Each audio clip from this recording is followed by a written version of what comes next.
भाई chat 600 page की हो, 6000 पेज की हो या फिर 10,000 पेज की हो, आपको क्या। Hi guys, welcome back to my channel. तो एक बार आपका फिर से स्वागत है रिएक्ट विद शिल्पी में। मेरा नाम शिल्पी है और आप देख रहे हैं रिएक्ट विद शिल्पी, जहाँ पे आप लोगों को मिलती है कंट्रोवर्शियल टॉपिक्स पे बात होती है और जिन पे मैं कोशिश करती हूँ उन सारी चीज़ों से इमोशनली कनेक्शन करके बता पाऊँ मैं आप लोगों से। तो आज का जो वीडियो होने वाला है, जो रिएक्शन होने वाला है, वो नेहा आशीष तिवारी पे होने वाला है। और इसको मैं थोड़ा सा अलग वे में प्रेजेंट करने की कोशिश करती हूँ, क्योंकि बहुत ज़्यादा ट्रोलिंग हो रही है और ऐसे में कोई इंसान कैसे मतलब वो हो सकता है ना। तो बात कर लेते हैं। एक बात वायरल हो रही बहुत तेज़ी से, एक तो वो प्रेगनेंसी वाली, दूसरी है 600 पेज का जो चैट है ना। 600 पेज का जो चैट है उस पर वायरल हो रही है और उसमें शायद मनीषा को अपनी लाइफ से निकालने की बात हो रही है। तो वो अभी तक सोशल मीडिया पे कुछ नहीं आया है, कुछ नहीं हुआ है, ऐसा कुछ भी नहीं हुआ है कि मतलब आप ऑडियो वीडियो सुन सकते हो, लेकिन ऐसी संदेहजनक बातें आ रही हैं। फिलहाल संदेहजनक बात, आपको याद होगा कि एक टाइम पे एक कमेंट था जिसमें जो जगत भैया है, जब ये सारी कंट्रोवर्सी नहीं आई थी उस टाइम की बात है, जो जगत भैया और जगत दीदी के रिश्ते को लेके और प्रेगनेंसी और ये सारी चीज़ों को लेके एक बहुत लंबा चौड़ा कमेंट मिला था किसी के चैनल पे, उसका मैं नाम याद नहीं अभी फिलहाल, है ना। तो वो कमेंट मिला था और उस चीज़ को देख के लोग जो है पैनिक भी हुए थे, गुस्सा भी हुए थे और उन्होंने ये मतलब लोगों ने ये भी बोला कि ऐसे भाई बहन के रिश्ते पे लोगों ने सवाल उठाना जो है ऐसे नहीं उठाना चाहिए, ऐसे नहीं बोलना चाहिए। हालांकि वो सारी चीज़ें धीरे धीरे करके सच हुई।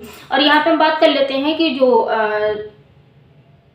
नेहा आशीष तिवारी हैं, नाम लेके बोल रही हूँ, है ना, उन्होंने मतलब नीले ड्रम वाली बात को लेके इतना ज़्यादा बवाल बखेड़ा खड़ा कर दिया और इतना अच्छे से जो है वीडियोस वगैरह बनाई, भाई के साथ में बनाई, भाभी के साथ में बनाई, पूरी फैमिली के साथ बैठ के वीडियो बनाई। लेकिन अब जब इतने बड़े बड़े एलिगेशन लग रहे हैं, इतने बड़े बड़े दावे किए जा रहे हैं, तो आप जो है अपनी सफाई में कुछ क्यों नहीं बोल रहे हो। और यही हर बार आपकी गलती हो जाती है। ठीक है भैया, आपसे गलती हुई है, माफ़ी मांग लो, सॉरी बोल दो, क्यों नहीं समझ में आता है।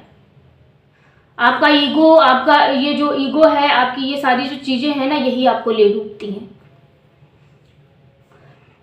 गलती हो जाती है, हर इंसान से गलती हो जाती है। मैंने पिछली वीडियो में भी बोला था, भाई गलती हो गई, माफ़ी मांगो, आगे बढ़ो, ताकि आप मतलब ये सारी चीज़ें अब ना करो और ना ही ऐसी निगेटिव चीज़ें लाओ, है ना।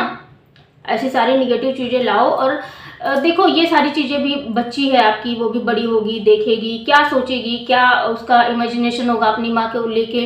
अभी भी जैसे मैंने एक ब्लॉग देखा, जहाँ पे मैं बताऊँ, जहाँ पे ये लप्पू ने जो है खुलासा भी किया था कि उस ब्लॉग में मैं ऑलरेडी सचिन के मतलब जगत दीदी के घर पे पहले से ही था, ठीक है। लेकिन उसको बाद में ब्लॉग में ऐसे प्रेजेंट किया गया कि जैसे मैं अभी आया हूँ और हमने सरप्राइज दिया है, जबकि उस दिन जिस दिन सरप्राइज वाली बात जो ब्लॉग बना था वो ऐसे बना था कि मनीषा वहां गई थी उस दिन, ठीक है। ये सारी चीजें हुई और वहां पे वो बच्ची देख रही थी। तो क्या उस बच्ची को नहीं पता होगा, क्या उस बच्ची को नहीं पता होगा कि हाँ ये देखो मतलब ये जो लप्पू मामा है ना, जो जगत भैया हैं, वो तो ऑलरेडी हमारे घर में थे, फिर ये ऐसा क्यों हो रहा है। और वो ऐसे अपनी मम्मा को देख रही थी जब वो गले मिल रही थी लप्पू से, तो भाई वो उस टाइम पे इतनी छोटी बच्ची थी। लेकिन इतनी छोटी बच्ची, आप बताऊं मैं, बच्चे सिर्फ और सिर्फ एक चीज जो है, आप अगर आपको ये लगता है कि जो हम बोलते हैं वो बच्चों को समझ में आता है, जी नहीं, बच्चों को वो समझ में आता है जो आप करते हैं, जो आपका बिहेवियर होता है, वो समझ में आता है। तो वहाँ पे उस बच्ची, मतलब जिस बच्ची का जो ये हवाला दे रही थी अभी तक कि मेरी बच्ची, तो अब उस टाइम पे भी तो बच्ची थी ना। और अगर वो इंसान वहाँ पे, जैसे सुनने में आ रहा है कि 10-15 दिन रुकता था, तो अगर 10-15 दिन, हम कहते 4-5 दिन भी रुकता था, तो क्या उस बच्ची के दिमाग पे असर नहीं पड़ेगा कि यार ये लोग तो थे पहले से ही, अब ये सरप्राइज वीडियो क्यों बन रहा है। इतना तो जेन्युइन सा क्वेश्चन है और उस बच्ची के दिमाग में उतरेगा भी। और शायद पूछा भी होगा कि लप्पू मामा तो पहले से ही पड़े थे, काहे के लिए ऐसा वो किया, है ना। तो क्या चल रहा है, क्या नहीं चल रहा है, लेकिन मेरा तो यही मानना है कि भाई ऐसी उड़ती हुई हवाओं को, ऐसी उड़ती हुई चीज़ों पे पानी डालो, क्योंकि ये एक बच्ची का सवाल है, मेन मुद्दा है ये। ऐसा नहीं बोलना चाहिए, नहीं करना चाहिए, क्योंकि आप एक लेडी के बारे में बोल रहे हो, लेकिन उससे एक जुड़ी हुई बच्ची है जो कि अभी बहुत ज़्यादा छोटी है।